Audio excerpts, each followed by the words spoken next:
Précis de théologie ascétique et mystique, suite.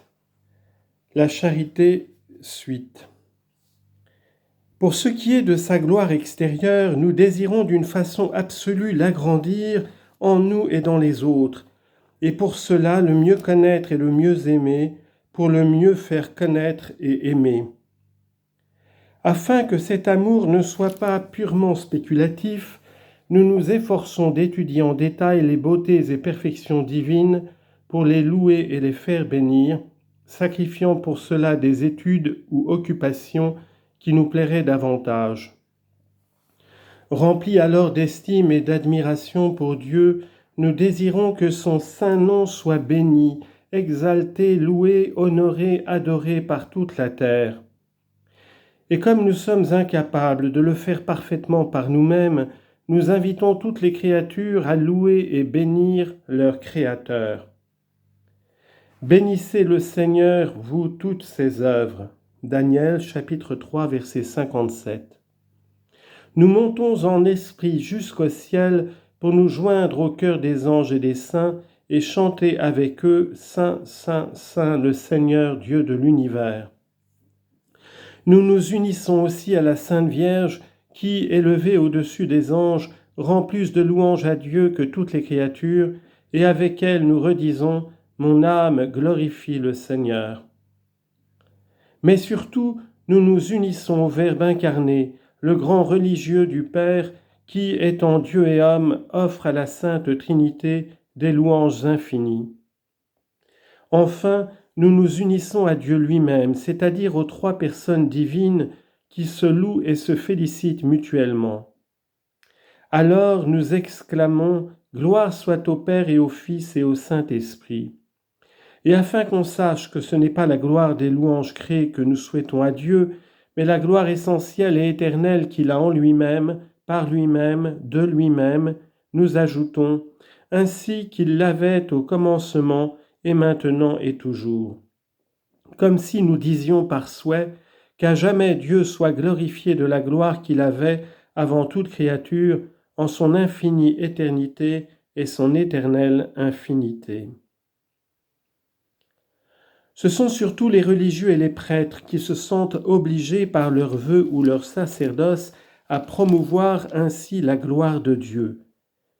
Dévorés du désir de le glorifier, ils ne cessent, même au milieu de leurs occupations, de le bénir et de le louer, et dans leur monastère, ils n'ont qu'une ambition, étendre le règne de Dieu et faire louer éternellement celui qu'ils aiment comme leur unique partage. L'amour de bienveillance se manifeste par l'amour de conformité. Pour étendre en profondeur le règne de Dieu, il n'est rien de plus efficace que d'accomplir sa sainte volonté.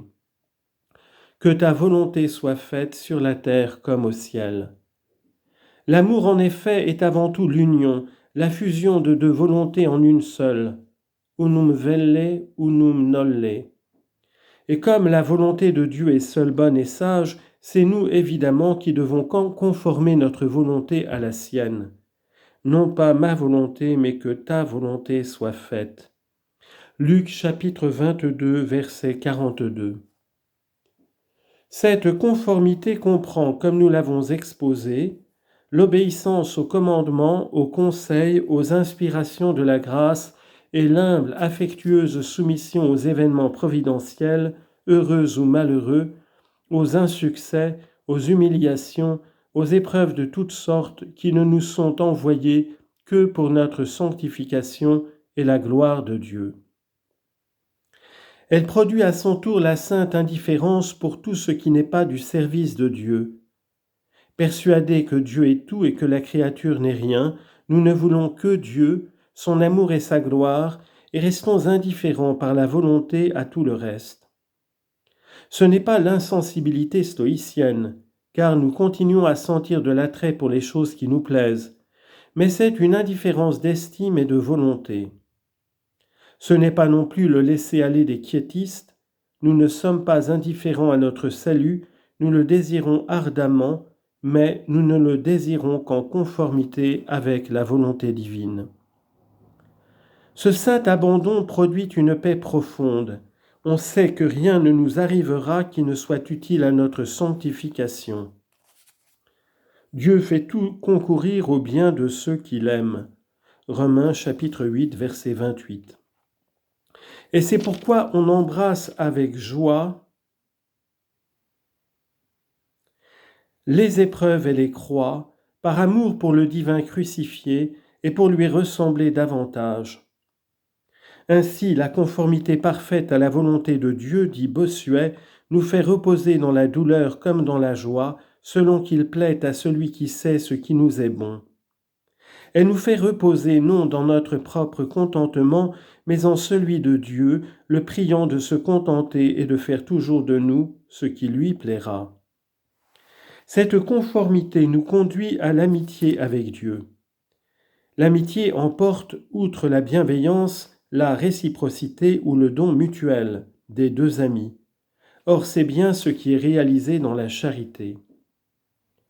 C'est une vraie amitié, dit saint François de Sales, car elle est réciproque, Dieu ayant aimé éternellement, quiconque l'a aimé l'aime ou l'aimera temporellement, elle est déclarée et reconnue mutuellement, attendu que Dieu ne peut ignorer l'amour que nous avons pour lui, puisque lui-même nous le donne, ni nous aussi ne pouvons ignorer celui qu'il a pour nous, puisqu'il l'a tant publié. Et enfin, nous sommes en perpétuelle communication avec lui, qui ne cesse de parler à nos cœurs par inspiration, attraits et mouvements sacrés. Et il ajoute, cette amitié n'est pas une simple amitié, mais amitié de dilection, par laquelle nous faisons élection de Dieu pour l'aimer d'amour particulier.